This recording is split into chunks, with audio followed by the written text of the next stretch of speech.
So to start off with, I'll kick off with the panel and just ask each one of them sort of their strongest passion around digital health / machine learning / AI in the healthcare space from their perspective and background, which may or may not be pharmaceutical related.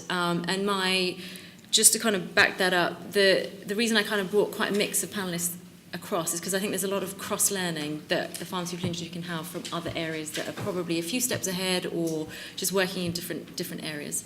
So I'll start with Jim. Do you want to go first? Sure. Yeah, why not? I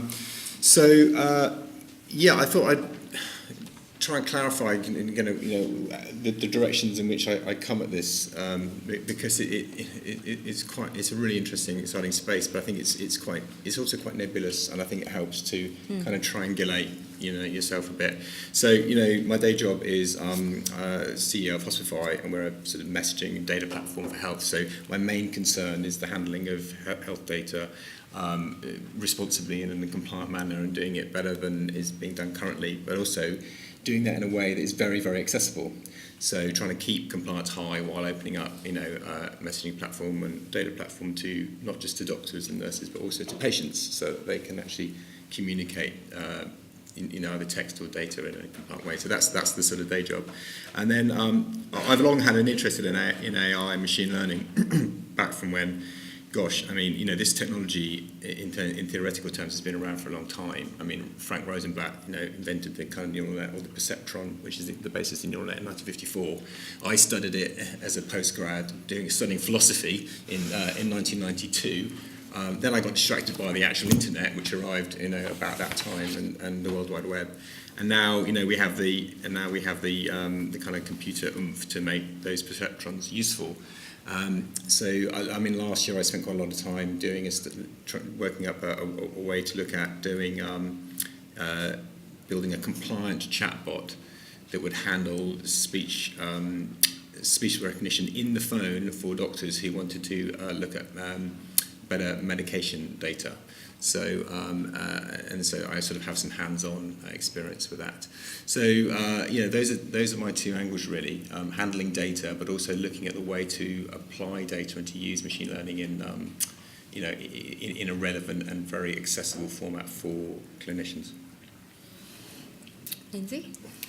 Gosh, where do I start now? All right, so I've just started this company, so it's called Health AI Ventures. I'll give a bit sort of more about my background. My background is originally I'm actually a pharmacist, and I have spent just over 20 years within the pharmaceutical industry.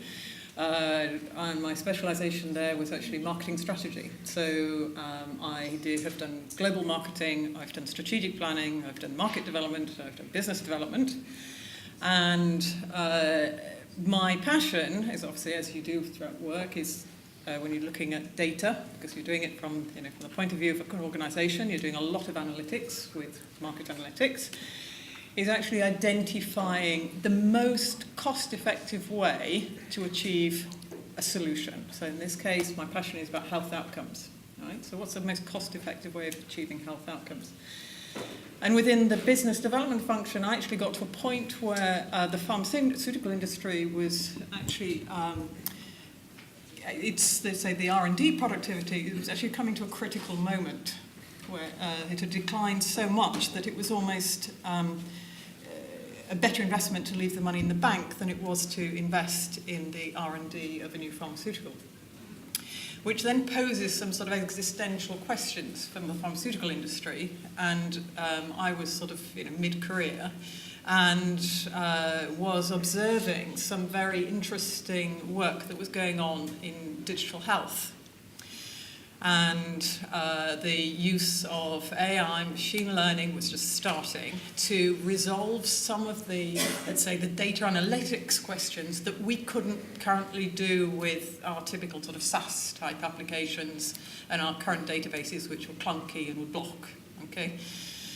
And so I decided to take a package and stepped out of the organisation and did a couple of courses at INSEAD.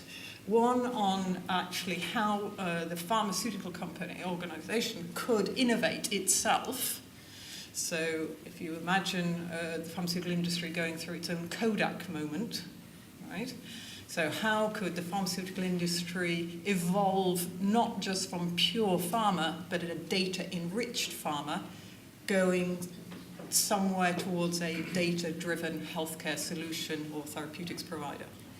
So that was the first course, and then the second course was actually specifically on the use of AI as a tool to drive that disruption, both within the pharmaceutical industry, but also within, let's say, the health and social sphere. So not just looking at the current healthcare environment, but looking at where AI can play an enormous place actually in population health.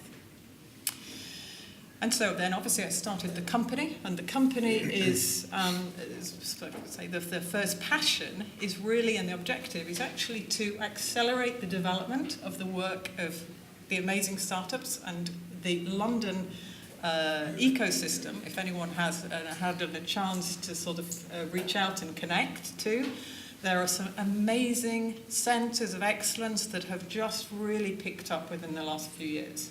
So if you think of the NHS, you think of the Health Foundry, Digital Health London, the work that the NIA accelerators are doing. The NHS in itself is innovating both on two fronts. One on process, so innovating just the sort of the things that don't work, so the purge the pager, and the solution would be Hospify, obviously. But it's sort of those technical things. They're trying to resolve the lack of interoperability, and again, this is where things like freebies could actually fit in. So they're trying to handle the process side, but they're also then looking at the diagnostics. So we've got a lot coming out of the AI in the diagnostic field, so some great work coming out. Has anyone heard of Kieran? So they're doing AI on actually on mammograms to do early identification of breast cancer. Many examples. Okay, so as we've seen there. So my first objective is really to help these, what I'd call, it's like children. All right, so AI I see as like children. One day they will be the ones that take care of me and my health in the future, but I need to help them grow. So it's and grow in a safe way. So I'm also looking at the regulatory side, also making sure that it's evidence-based, making sure that they are put with the experts in the field, so people like yourselves, people like experts in the healthcare environment, and to form those ideal partnerships. Equally, from the other side, as there are pharmaceutical companies that want to engage with this community, then work as well, actually sort of fitting solutions, whether it's just small packages or a little more strategic packages together to actually help you on your innovation journey and to put a bit more passion back into the work, I think. Okay, thank you. Alina. So my fundamental passion for this space is universal healthcare. I trained as a biomedical engineer, but didn't necessarily fit in that space because I was never too passionate about the technology. I was passionate about the opportunity that the technology could address or the problems that it could solve. So I moved to the WHO, to the medical device group there, and became absolutely obsessed with childhood pneumonia, of all things you could be obsessed about, because it happens to be the #1 killer of children under 5. And I thought that's absolutely absurd. In the 21st century, a perfectly treatable disease, there's absolutely no way 1 million children die every year of it. So that was my kind of entry point of, this is so symptomatic of the failure of our health systems worldwide. Why do we have all these wonderful advanced tools that you've seen in this video addressing problems, real life problems in hospitals, but at the end of the day, these children die because there is nothing in the community that can diagnose a condition like pneumonia. And it is relatively complex to diagnose. So that's really where the inspiration for Fibris came from. So we connect off-the-shelf devices like digital stethoscopes, some of the medical wearables, pulse oximeters, so all these tools that are becoming smaller and smaller, more affordable, and you can find them either in the hands of carers, health workers, individuals nowadays, but still they don't translate into actionable outcomes, and more importantly, evidence-based outcomes. So this is what we do as a company. We entered the space from a global health perspective because of my because of the child pneumonia problem. So the first thing we did was design an application that can put a digital stethoscope like this one and a pulse ox into the hands of community healthcare workers in India, so people with no medical training. They can be trained to record these measurements and then upskilled via the AI to effectively reach a diagnosis and refer the children that need to reach a hospital for further treatment. But that concept is generalizable across the board. So in the UK, we're focused on elderly communities, where we believe through this approach we can enable the identification of complications early and then avoid hospitalizations where appropriate. But throughout, there is a common thread of universal healthcare. If we want everyone to be able to access the care they need at the time they need at an affordable cost, we simply can't scale doctors across the globe. So this is really my passion, and that's what we do as a company.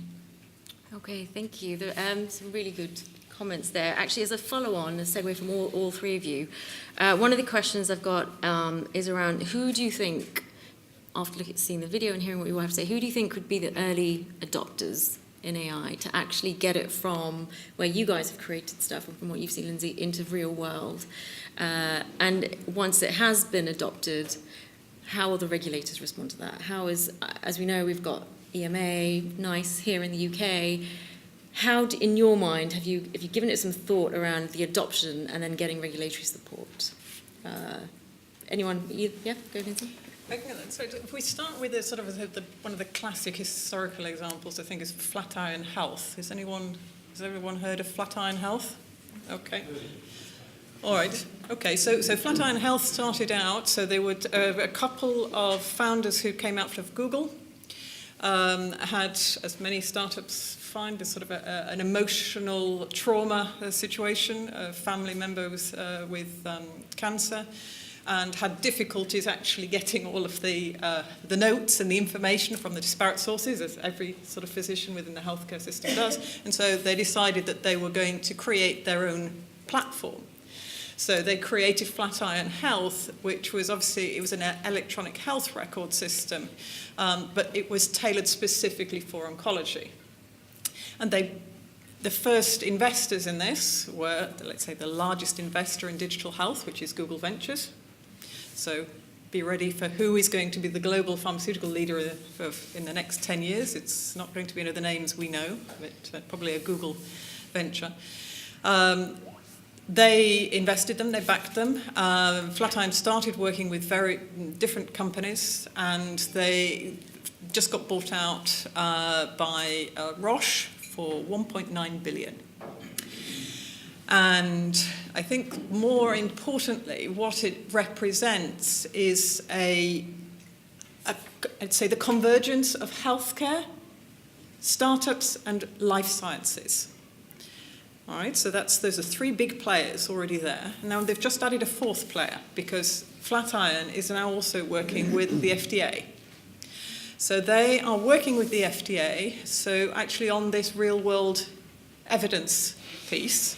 And they've created almost like a sandbox regulatory environment so that the FDA sort of very admirably has recognized the value and this new technology, recognizes that the current regulatory system isn't up to standard, isn't fitting with it. So they are looking at how the regulatory environment is, let's say, going to adopt this new technology.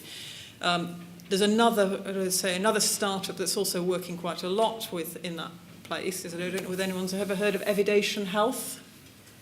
No? Okay, so again, these are large US organizations just because of the size of the market. So I'll come back later. The UK is absolutely at a par on innovation. It's just we don't have the same market size with the investment. Okay, but the innovation is there. So on the US side, the Evidation Health is looking at identifying digital biomarkers for clinical studies. And so there's a big interest, and you'll see the interactions with the evidence piece that these say digital health platforms are creating are these what we call new sort of digital biomarkers. And they are working with the FDA, actually identifying these new digital biomarkers as endpoints for different clinical studies. So I think that is a great sort of example of how, let's say, all of the players within the healthcare team have a vested interest in driving the innovation forward, recognizing that it's early days, so not being overly critical, but recognizing that it is like a child. It's not ready to be fully released to everybody as yet, but looking at it in a controlled and I'd say I think a very professional approach. So I think that is definitely the way forward. It's a partnership model of convergence so that everybody's point of view and perspective gets brought on board. So. Can you give us some examples of digital biomarkers? I mean, we're familiar with all right. blood tests or scans or whatever is a biomarker. All right. What's a digital biomarker? All right. So basically, they are behavioural. So so if you think of the early, have you heard of the digital therapeutics as a classification? No? Okay, so all right, so these are new classifications that are coming along. So if we think of the application of AI in, let's say, behavioural therapy, so you're converting what is effectively cognitive behavioural therapy into a digital platform. All right, so it's obviously there's no comparator because previously it was a human intervention with paper-based assessments. All right, and they were based on, let's say, feedback, verbal feedback, not actual behavioural interventions, assessments. So certainly within the area of mental health, and a lot of chronic diseases have this element as well. The example that I'm thinking of. Yes. No, All right. I've got a much better picture of what it's like. Is those kind of meditation apps could measure your pulse rate and you see the impact of those on pulse rate, relaxation, mental health. Am I thinking the right? It is. I'll give you some maybe a bit. Let's take it a little further, a step further. So the first, let's say, there are 3 digital therapeutics that have been registered with the FDA under this new software as a medical device. All right. Pair therapeutics, and pair therapeutics have basically they've done this actually within substance abuse. So they have the reset. Heard of that? No? Okay. So that's one, and they have also then partnered with Novartis. And so paratherapeutics now is being commercialized as an interesting piece actually by the Sandoz team. So it was almost like it's a life extension strategy for a non-branded portfolio. All right, so to enhance health outcomes in that area. That's one of them. The other one is another one called Proteus, which they've done partnerships with Otsuka. And that is a true digital pharmaceutical. What they've done is actually put a sort of chip inside the formulation that actually says when that patient actually takes it. So if you could think of a lot of the management of mental health patients in community care, where a lot is dependent on, let's say, the safety of the public, the safety of the patient is dependent on the fact that they have taken that medication. That is one that is having a major impact. They've also got FDA approval. And the data that is collected, obviously, becomes a biomarker as well. So this also is then being extended. So it's obviously the first, let's say, the low-hanging fruit, the easy cases were the ones which were mental health, right? However, chronic diseases actually have a significant component of, let's say, a mental behavioural change that needs to occur to manage that disease. And this is where, when you've got connected platforms, that you can actually collect this real-world evidence on a longitudinal assessment method is where you get the advantage of your digital biomarkers. Maybe I can just jump in and give a very Yeah. practical example of that. So if you take the stethoscope signal, there are about 5 markers that any clinician is trained, or pulmonologist is trained to identify, things like wheeze, crackles, grunting, stridor, so on. These are more or less empirically evolved markers that clinicians are trained to recognize. It doesn't mean that the lungs don't make any more sounds.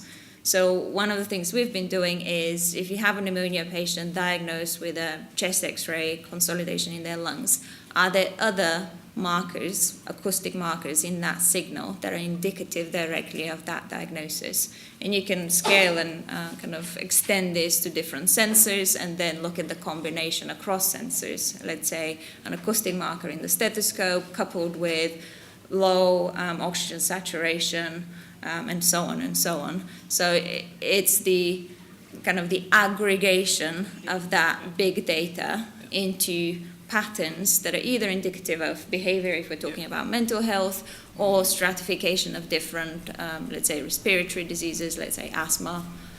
So that's a practical way of looking at it.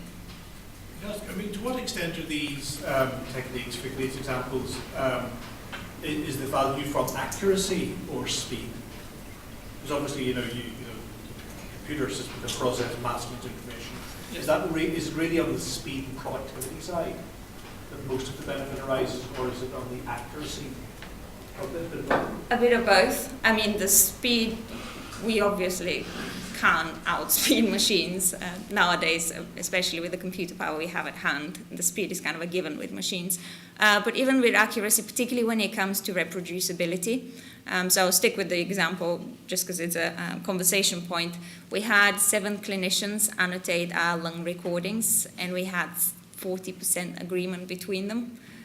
The machine doesn't have the same level of bias. It doesn't think differently today. This child looks slightly different, so I'm not going to hear crackles, I'm going to hear something else. So there is a lot of advantage when it comes to reproducibly, robustly processing large volumes of data, which doctors were never trained for. I mean, what they excel at is not looking at gigabytes and gigabytes of data. So really a lot of the advantage in accuracy comes exactly from that, just the aggregation of large data and the reproducible analysis of data. Can I just we were actually talking about this outside, Jim. We're talking about false positives, false negatives. Do you have something to say to respond to that? Yeah, accuracy is an interesting concept in machine learning.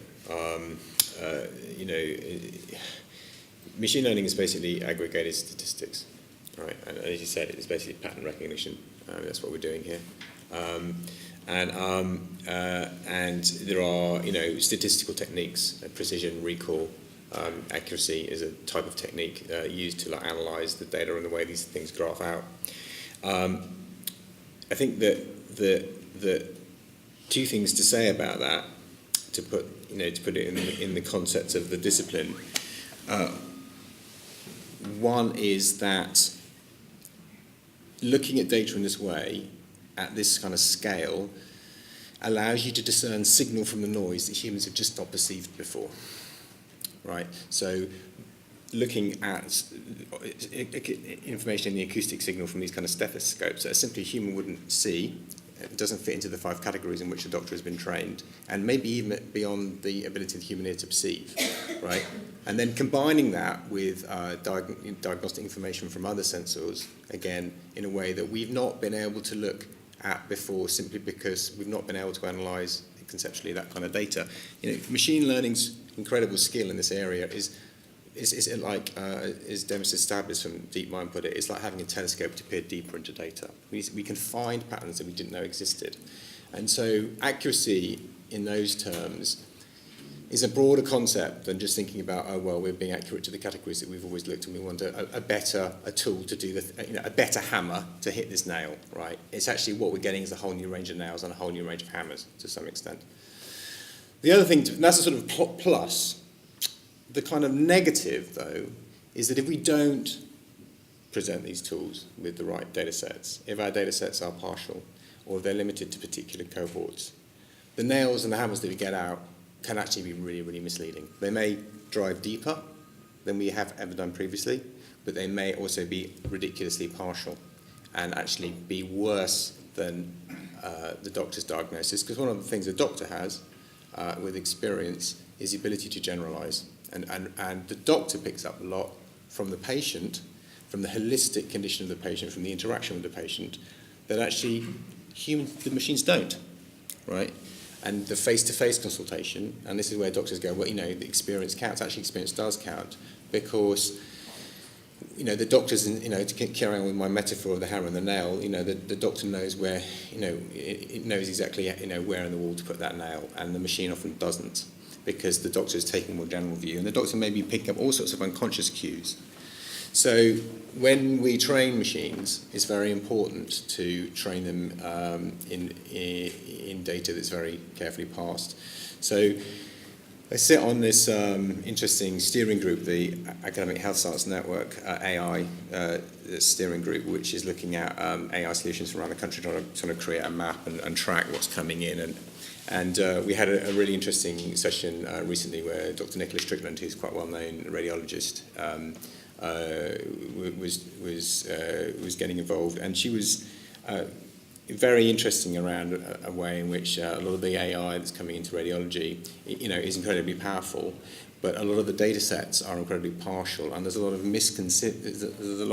misgivings at the moment that you may find a tool that does particular kind of radiology or mammogram treatment for a particular type of cohort. But if you then take that to a different group of people, genetically, racially different, maybe even socioeconomically different, the insights may not transfer.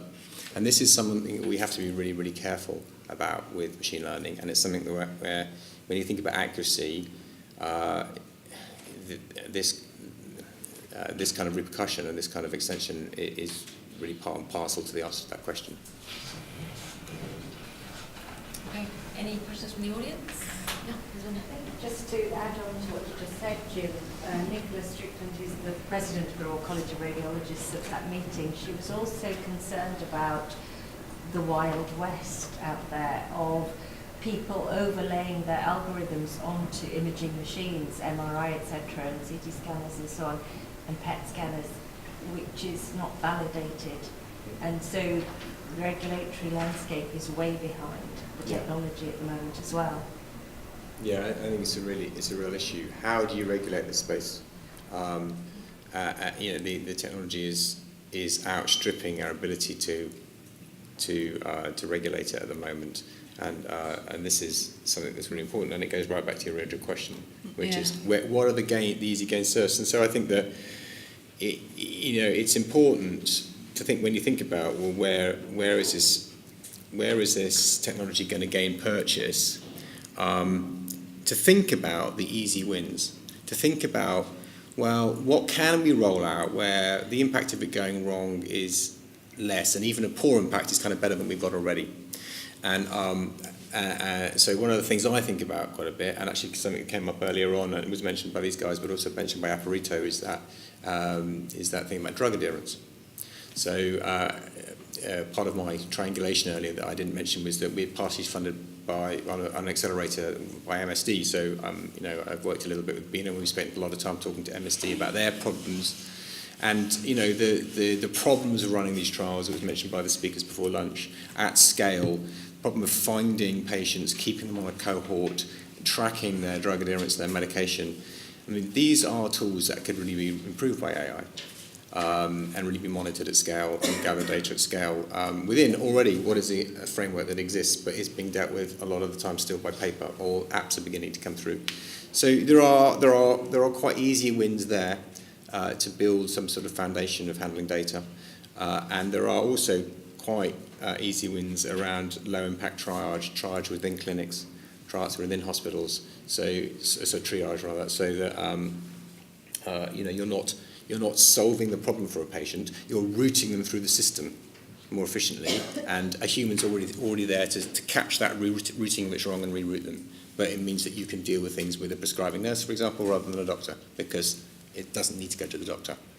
And then the nurse can escalate it shouldn't have gone to the nurse. So there are places where this technology can be introduced to good effect, to increase efficiency, without necessarily feeling that, oh my gosh, we have to, people's lives are going to depend on it. Correct. I mean, and actually going back to the video, an argument that I've come across, and feel free anyone to comment, is, are machines going to take over humans' jobs? And I personally categorically believe that they will not. If anything, they will just take over the mundane stuff that we don't want to do, allowing humans to do the stuff that they cannot do, which is to your point earlier around the unconscious cues, the generalization, how a machine who's picking up errors in images in one part of the world will be exactly the same in another part of the world. What differs is the humans dealing with it. To the original point. I know, sorry, you were sort of raising your hand for a question before. Yeah, well, so I met with a technician from the University of the UK at our recent ski trip, and he's very heavily involved in wearable health technology in a broader sense. And so we had an interesting discussion one evening where he was saying he was scared to death about the possible implication of this being rolled out on a grander scale. So there'll be so many false signals coming out of that the healthcare system will just be brought to its knees from the volume of false signals, because the devices themselves aren't regulated, people don't understand them, they don't read the manuals, and this is just leading to big trouble. So I know we're talking about AI, and it sounds to me like it's more a regulated setting. Right? This has been rolled out for this particular purpose, to that particular cohort, for that particular period of time, whatever. But it's the flip side. Actually, this is happening anyway, and without a proper, rollout and regulation of the devices and understanding and everything, plus what I understand to be the AI, which is the umbrella function to collect it and actually analyze it and make sure it makes sense, it may go away. Yeah, I would sort of point on that. I think certainly innovation is this wonderful thing that happens in an uncontrolled environment. That's the first thing, okay? So regulation is always going to be running after innovation, all right?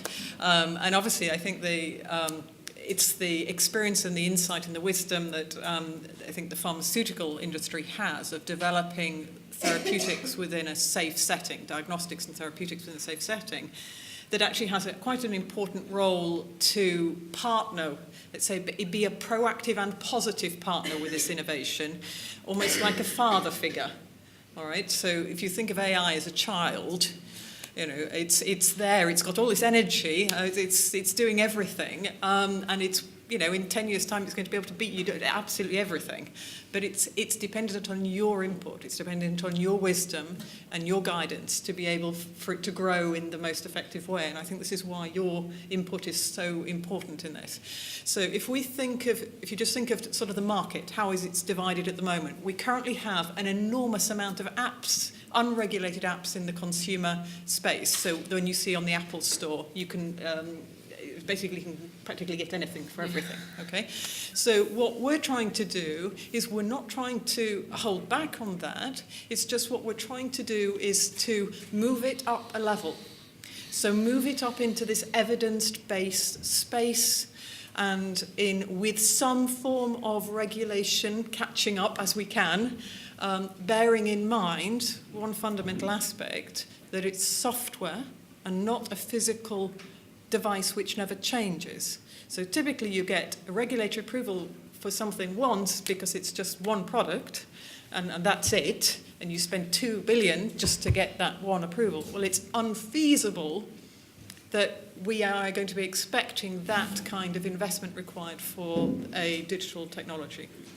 All right, which is iterative actually in its nature of continuously evolving.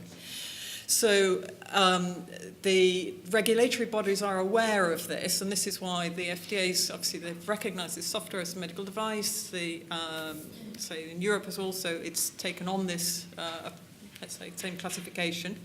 It's not quite created the sandbox environment, but you're all welcome as an organisation to create your own sandboxes, your own regulatory sandboxes, and do your own testing. I mean, I would encourage experimentation, just as a child, almost have a lab within your own place where you're doing your own testing on it. Don't take everybody's words.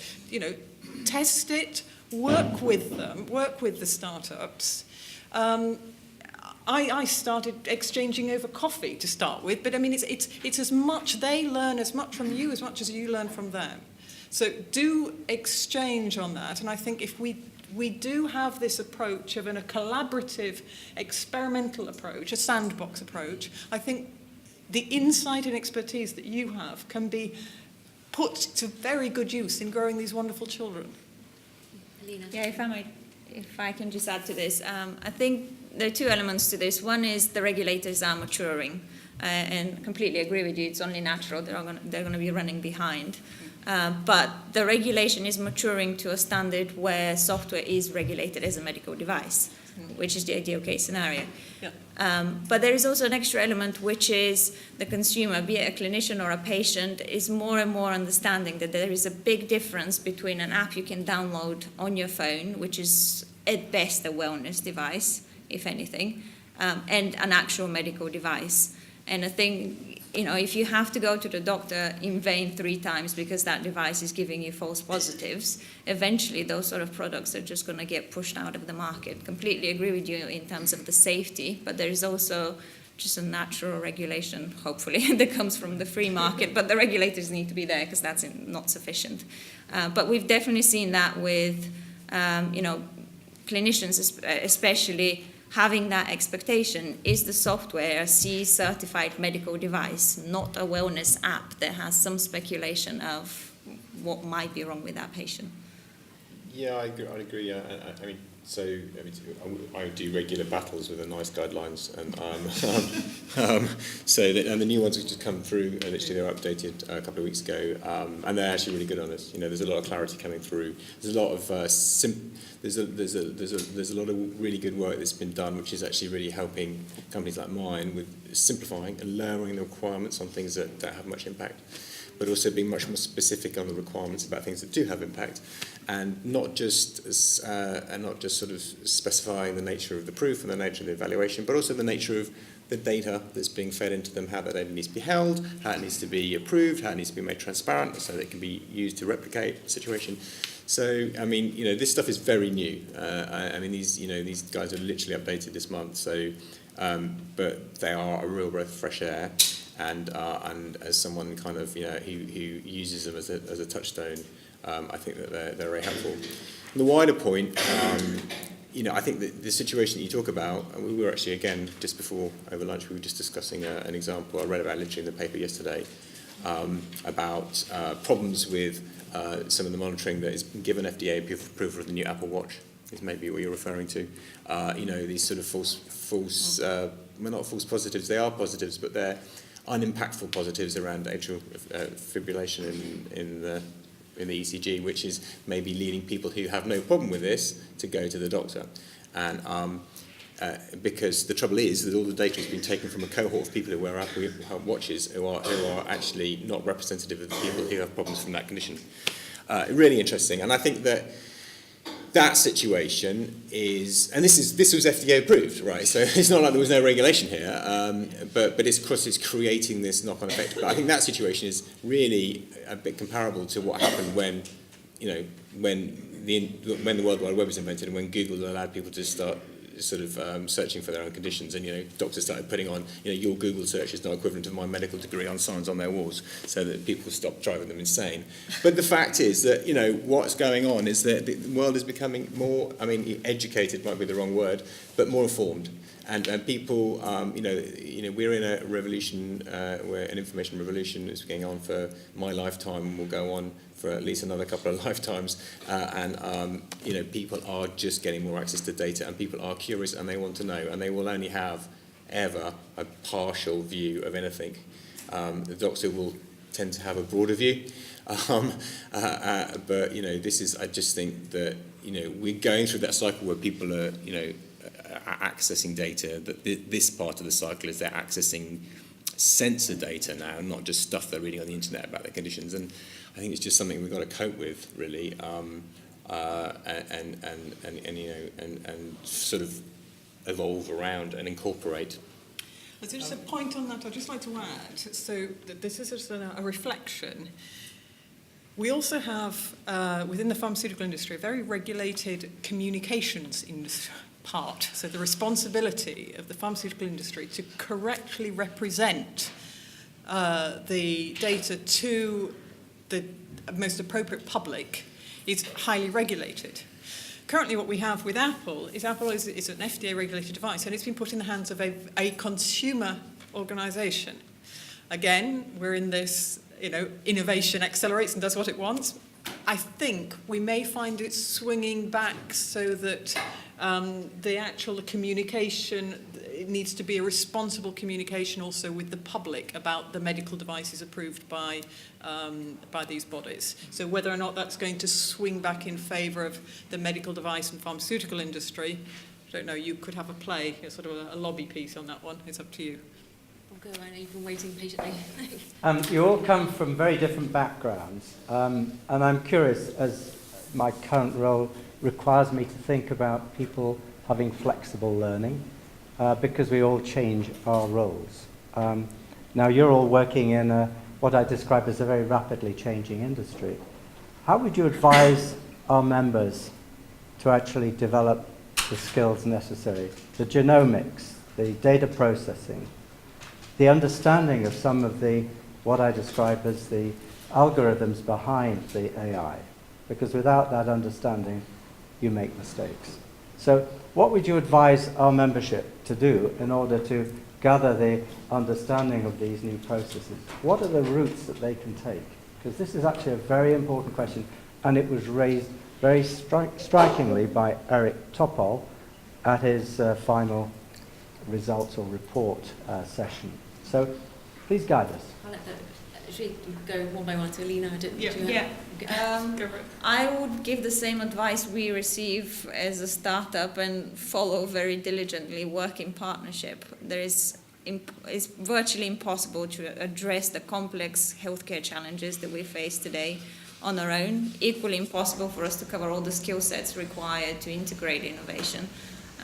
So I think there are cutting-edge experts across the board that sit in different organizations, and we all hold a piece of the puzzle, but there's absolutely no way we can resolve the puzzle without working in partnership.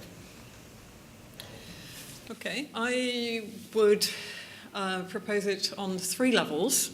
All right, so the first one, I would propose it as an individual, as a passionate physician who maybe has the responsibility of managing your own health, your family's health, and your children's health, and test out, play with your children, just as in Lego, play with your family, test the solutions that are available within the market for your own health and your own family's health. I think that's a first step, which requires no authorization from any organization. All right, that's an individual sort of a passion piece, which is connect with the data and experiment yourself so that you really do become aware of its limitations, and also from the point of view of advising your own personal advisory role, you actually feel a bit more informed. Okay, so that's the first level, personal. The second level, from an organization, from a pharmaceutical company, but now I sit on basically the Tech London Advocates, and responsible for what are called the Health Tech Group. We're responsible for, let's say, facilitating the exchange between the different players within the industry, and in our particular role, the pharmaceutical industry. So developing this ecosystem. And I would sort of reach out to you and say, if you are interested, there are many different ways that, as an organization, we can get you in front of many different startups, the best accelerators, different methods of approaching and working with them. It's up to you. But do reach out to us if there's an organization you would like some ideas. All right? And then I think also, as another level, I would suggest, actually more as a strategic level, connect with what your organization is doing around the globe. Find out what are some of the best, as I say, use cases that your organization, your competitors are involved with, and reach out to the healthcare, your current customers. Talk to your current customers, interact with your current customers, and establish cooperation partnerships with your customers. Because when digital comes into play, it's not about them and us, it's about them, the sort of us and them. It's about a partnership. And you're going to be doing partnerships with people like Google, with O2, with NVIDIA, or with your genomics firms. You're going to be doing partnerships with new players. So reach out, think out of the box. Good question, and I agree with what was said before, but I think I'll answer this from a more personal point of view, because this is something I go through myself and have been through myself a lot last year. So I said earlier on, I'm not a surgeon, I'm actually a journalist. So I came into health completely new 5 years ago when I joined a couple of surgeons to start this company. And ever since, I've been on a massive learning cycle, and I'm constantly re-educating myself. And although, as I said, I looked into some stuff about machine learning back in 1992 and was on the internet early on, working for Wired magazine back in the 90s, so I was very familiar with the first .com boom. You know, I've had to completely retrain. You know, I'm constantly doing online courses, retraining. I did a year-long data science retraining course just 3 years ago, in order to up my knowledge of the algorithms and to relearn programming, which I'd kind of put aside in the 90s and had to pick it up again. So I literally went out and learned the algorithms. And there is one of the great things about the internet, although it's really annoying as well, is the incredible wealth of really, really high quality sort of educational stuff that you can do. And there's just no shortage, especially in data science and programming. I mean, given that the internet is built on this stuff, there is no shortage of great stuff out there. Most of it's free. You can pay for it and do all sorts of courses.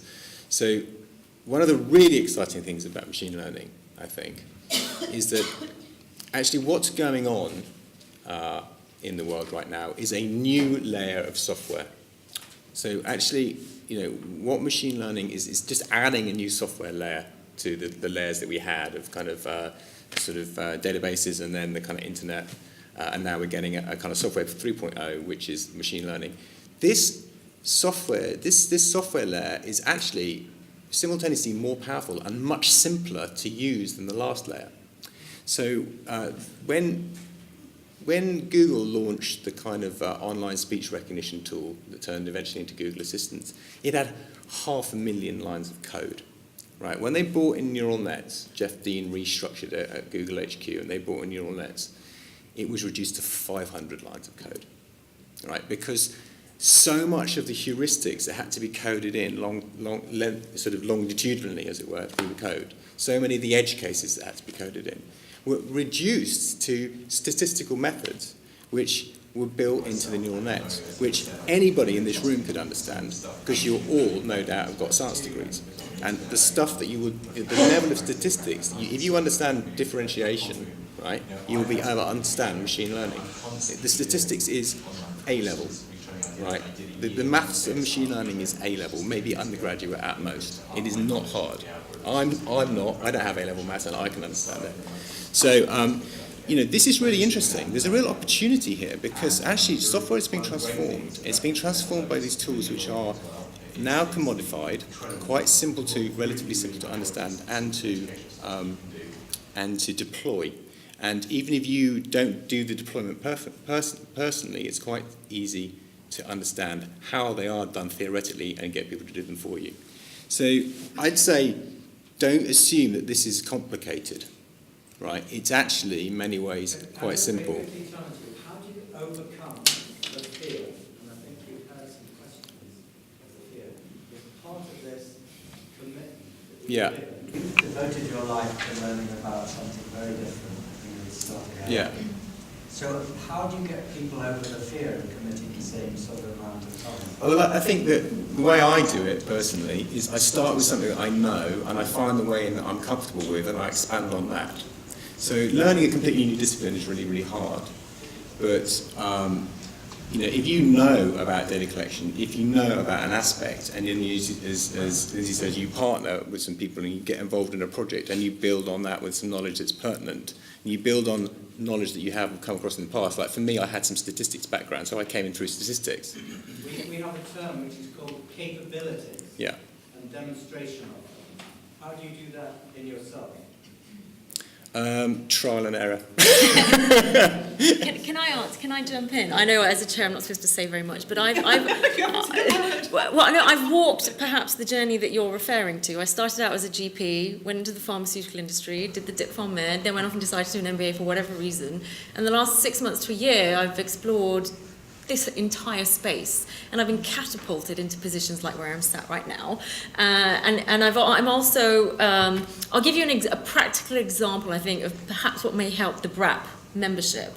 The Royal College of General Practitioners, another big institute organisation that has been fearful of innovation, fearful of letting in machine learning and AI and anything new that could be seen to be going against what they publicly stand for, and that is protecting primary care at its core. They've created, of which I'm a member, an innovation mentorship program where 12 people who come from totally different backgrounds. I put my hand up and say, I left general practice 8 years ago. Why the hell are they talking to me? But it's because individuals who have perhaps overcome the fear on a personal level and now being asked to teach that or inspire other people in the organization to do the same. So they've created a small group, only 12 of us, but we have been given the autonomy to say, please, can you teach the rest of the organization, or we risk our existence. And so we're allowed to do, we're only new, they're only 6 months old, but we've got a mentorship program where we've taken on 12 GPs who are founders of startups, and we meet with them once a month and we say, look, try this A, B, and C. And we, as that group, have the responsibility or duty now to refer them to organisations such as Tech London Advocate, such as Health Foundry, such as innovation hubs of the pharmaceutical industry. And I'll tell you what, they are begging for institutes like BrAPP, the pharmaceutical industry, insurance, healthcare companies, to come to the table and have a conversation. But what they're faced with is closed doors. So if as a membership like BrAPP or some of the others can actually open their door, and if as individuals there are a group of people who don't want to do it, put people in the front who are willing to do it and who are willing to push the status quo and say, okay, come and sit at the table, let's start a dialogue and bring the people together. I'm sat on the corporate innovation group for Tech London Advocates, and I'm also sat on their venture capital group. Their biggest problem is they've got an Excel spreadsheet of 200 organizations, whether they are non-profit, pharma, insurance, all the people that they want to bring to the table. Getting into those doors is taking a ridiculous amount of energy that people are giving up. So all I'd say is open the doors. And if the people around the table who are there now can't do it for whatever reason, put people there who can and are willing and to overcome that fear, and let them take the entire organisation on the journey with them. It takes time, but if an old institute like the RCGP, who I am a member of and have nothing against, are willing to do it, I don't see why nobody else can. And BrAPP may be one of them. You may be the entrance to the pharma industry. I don't know. There was a question over here ages ago. Sorry. Actually, I have 2 questions and 1 comment I'd like to get from the panel. Firstly, thank you very much. This has been really interesting, exciting, and inspiring. So the first question I have is stemming from what you all said, is AI is pattern recognition.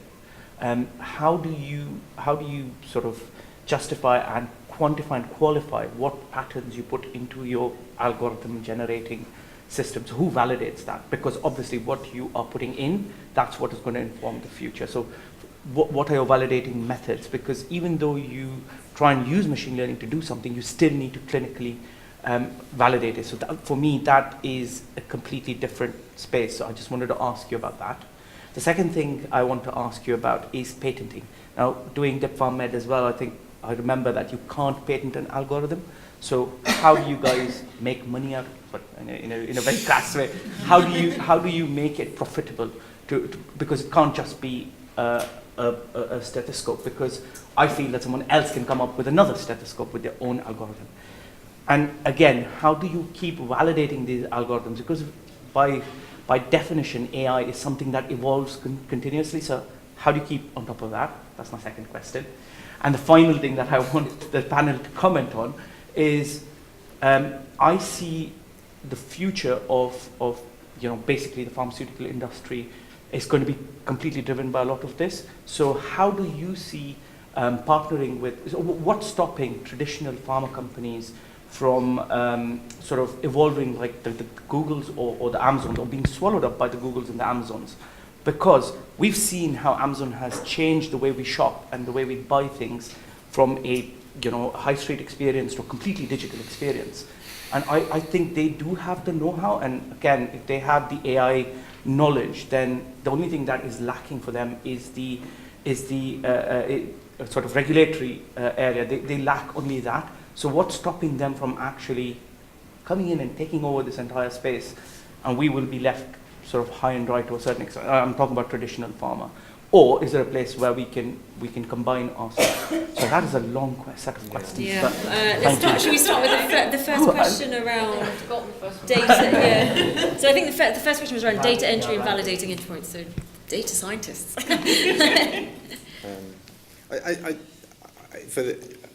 I think these guys would be really better than me at talking about the nuts and bolts of collecting the data and the patent aspect. So maybe I can frame this slightly with a slightly high-level comment, which feeds a bit into the last question. So, when you're training these models, the point of a machine learning model is that it is evolvable. The software creates a structure and it creates a kind of data pipeline. And once you've built the pipeline and the model just sucks in more data as you push it, and it changes its weights according to every piece of data it's going to, and it constantly is evolving. That's part of the way the software works. So that's sort of built in a way. But don't be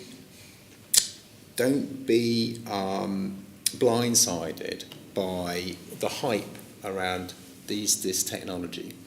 This technology is actually in many ways quite limited. And my tip for a book, people are going, well, how should I learn about this? My tip for a book to read is a fantastic new book I'm reading at the moment by somebody called Judea Pearl, called The Book of Why.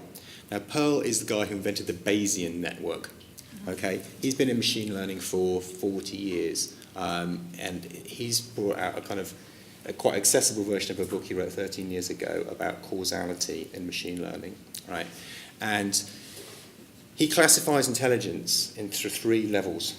And the first level is associative intelligence, that this is associated with this. This is the kind of intelligence that animals have. It's kind of Pavlovian dog kind of intelligence. The next level is causal intelligence. This caused this. And the next level after that is counterfactual intelligence, right? So the causal intelligence is tool use. If I hit this nut with a rock, it will break because I've hit it with a rock, sort of, getting to chimp and then to early humans. And counterfactual intelligence is I've written a novel or an opera and it means something, right? Okay, so now you're getting to really high-level human intelligence. These are the 3 levels. AI, even the best, is only on level 1 associative, and it's only going to be on associative probably for the rest of our lives. Causal is absolutely fundamentally different, right? And it's different in just so many ways that you can't conflate the 2 things. And the Book of Why is a really good read as to why that happens, and it will really help understand actually why, right, even though these technologies are out there, they're not going to run away to the extent that the Amazons and the Googles are going to take over the pharmaceutical industry and the medical industry, because these technology does not solve those kind of problems, right?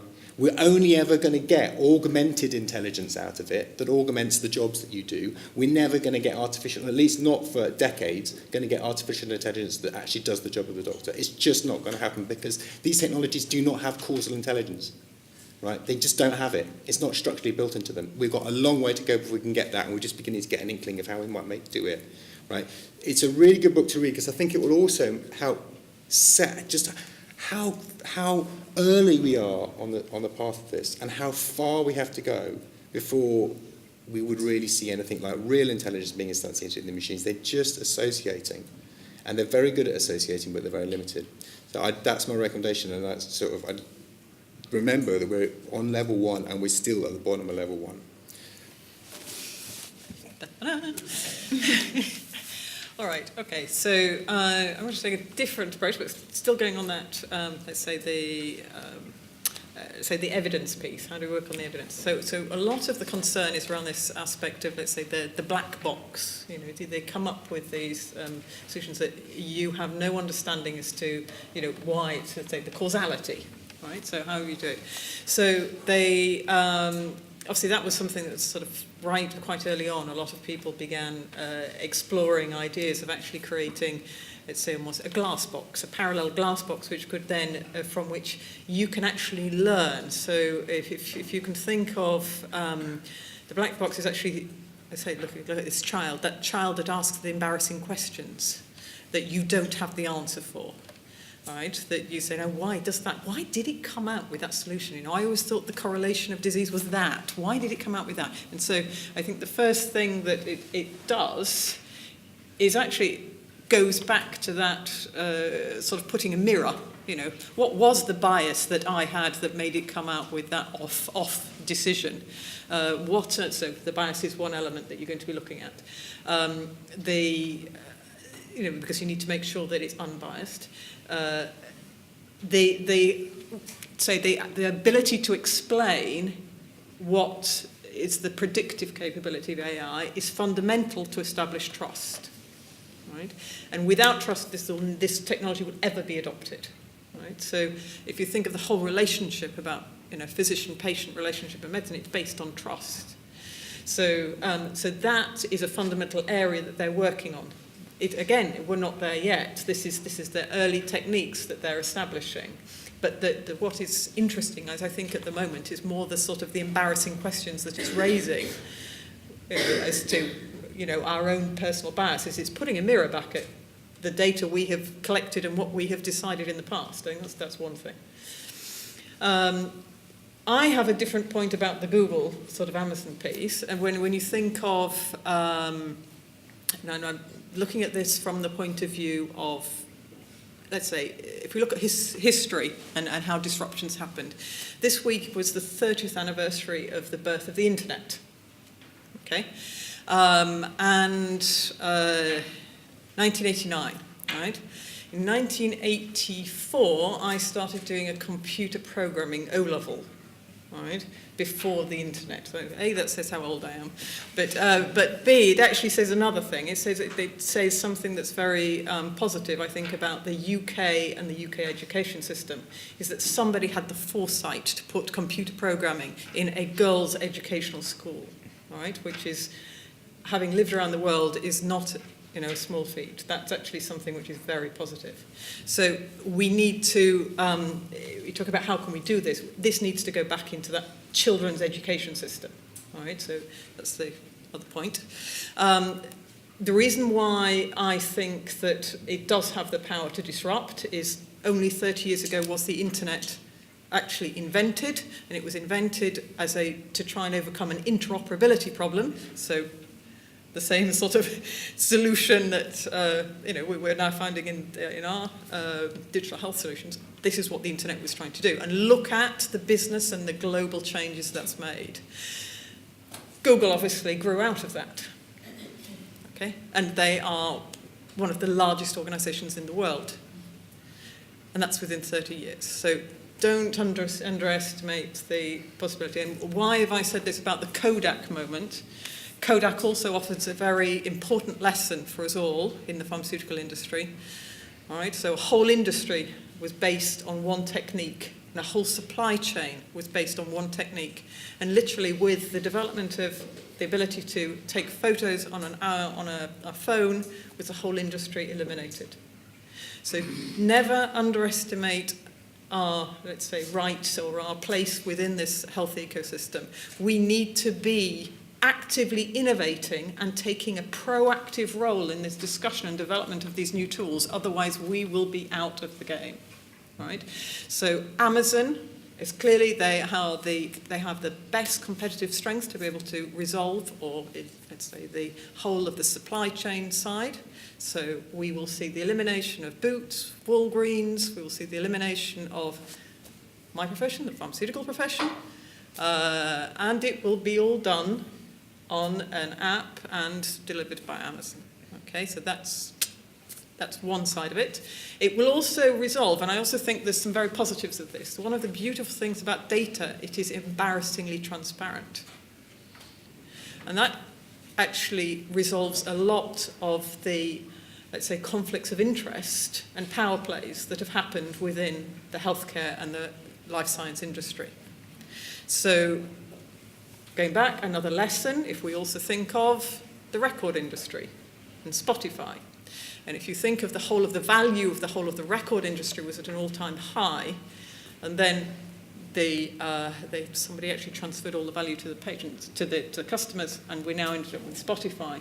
That is another potential for the pharmaceutical industry. So I will really stress this.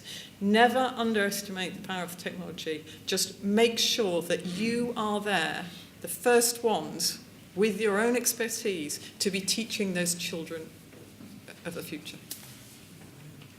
I'll try and pick up the few points that weren't picked up. So on the training side, completely agree, AI is not at the level where we can program causality. What we can, though, do is set standards, and this is where clinicians are never going to go out of jobs. So if we are training an AI to diagnose X, someone needs to go through the data and tell us where X is in that data. That introduces bias potentially, and there are ways, statistical ways to mitigate that with crowdsourcing, annotation, and so on and so on. But it's fundamentally important that our gold standard is reliable, and that's where collaboration comes into place. And I think we all from different industries have a lot of work to do to figure out how do we best define these gold standards against which the AI systems are being trained.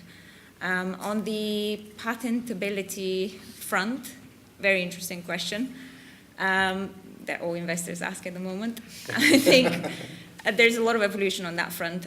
So the European Patent Association recently had, in last year, December, a new regulation come out that does provide some flex around this. So you can't patent individual algorithms. You can't go and patent random forests, which is a type of algorithm. But what you can do is patent a very specific application. So if you have a very novel way of designing a process that does involve AI and machine learning to, let's say, diagnose a very rare condition, that in itself is patentable. So you can't, because the code at the end of the day is editable. You can write it in 10 different ways and it will do the same thing. What's unique, though, is the way you pull together different parts. So let's say a signal from one device, the way you process it. Then what do you do with that data from a process perspective to reach a diagnosis? That part becomes more and more defensible. And I think, again, on the same terms as the FDA and the CE regulation evolving, the patenting regulation is evolving in the same way. So there is some hope for those of us working in software from that point of view. And then on the front of the tech giants, I'm a bit more optimistic from a startup perspective because the majority of tech giants evolved to provide technology, not solutions, and healthcare is a solution space. None of them at the moment have the appetite to take on the accountability required to have a diagnostic device and the risk that presents reputationally, legally, and so on. Also, none of them are at the moment integrated in health systems the way, startups and let's say the NHS is eager to work with innovation. So whilst there are acquisitions as always, I think it's a very fragmented space and will continue to be fragmented because the problems we are solving are very holistic. It's not as simple as having an Apple Watch that picks up arterial fibrillation. What the health system needs is a solution for a disease group, the ability to segment patient groups, identify which one of them need to see the doctor. So even if Apple is resolving part of that challenge, there is still a bigger piece for completely different players to be plugging into and figuring out how do we pull these different technical solutions or technical tools into an actual healthcare solution. And I think that's kind of the missing piece where we're all sitting today and trying to figure out what's next. So I'm just going to make one comment and then close because I know we've actually gone half an hour over. Okay, so I just wanted to add to that. Actually, there was an article yesterday that said the tech giants like Google, Amazon probably slightly different. They're actually, they've innovated in-house as much as they can, and they're actually buying in innovation now because there's only so much a few people can keep innovating. So perhaps this is the place where, as Aline said, the solutions, that has to come from the outside. So as long as these big companies, including the pharmaceutical industry, our doors are open and open to these innovative ideas. So I don't know how many people here are in the clinical development space or even R&D, there's even startups in that space like the Excientia, the Benevolent AI, who are working in a space that these tech giants can never work in because they don't have the skill sets, they don't have the scientific knowledge, they haven't gone through the rigorous years of training that you all have gone through. And if you innovate within your space, they will come after you eventually, as long as you provide a solution to a problem. Yeah. Oh, this, and then I know we're half an hour over. Yeah. I just have a comment. I think the discussion around... Oh, okay, sorry.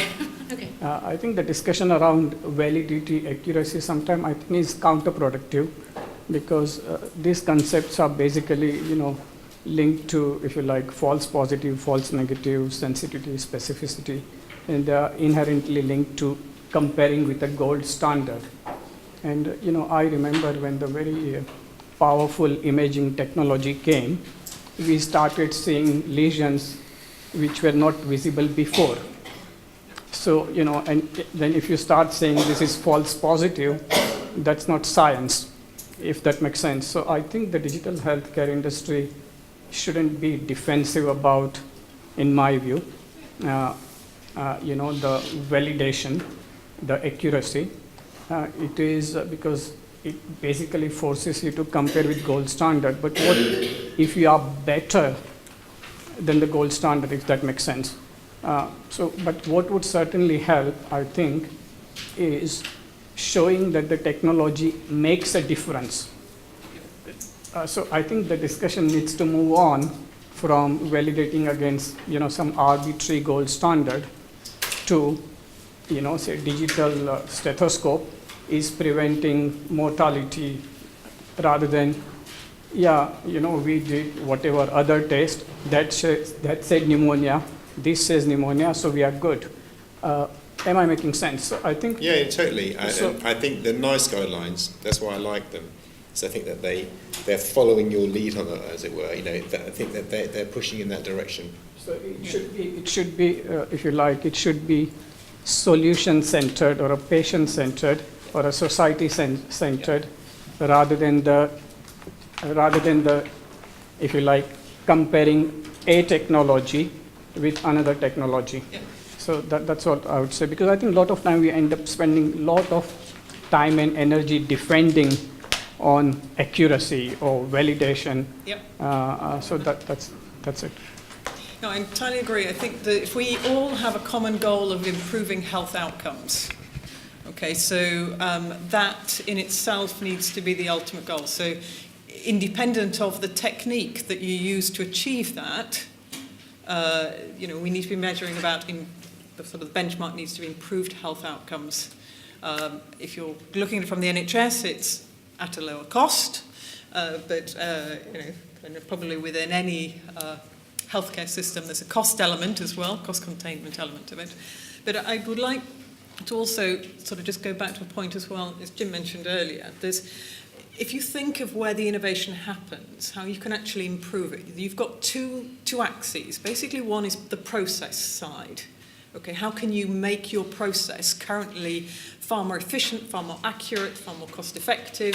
So a lot of the, let's say, low-hanging fruit that the NHS is going for are these, what I call operational efficiencies.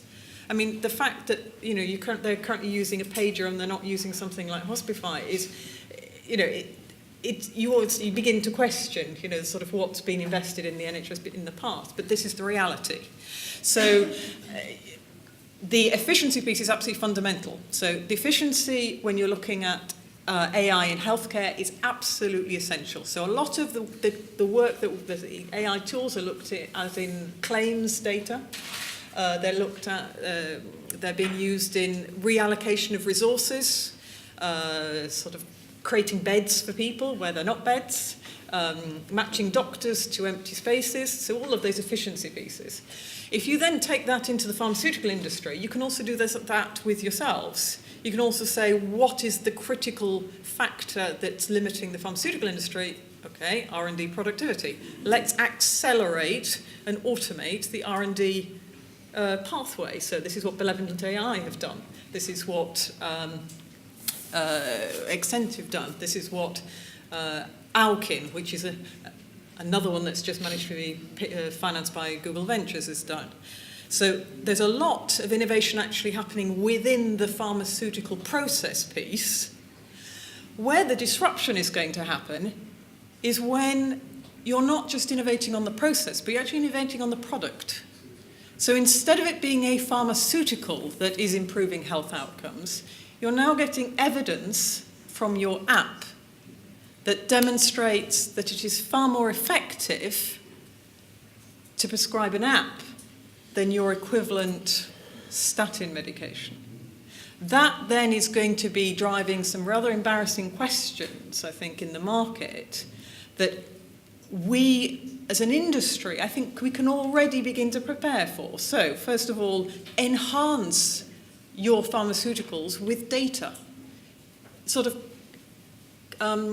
create the typical beyond the pill solution so that you've got enhanced evidence of the efficacy of your medications. And you can do that quite easily by partnering with the startups and actually creating that enhanced evidence platform.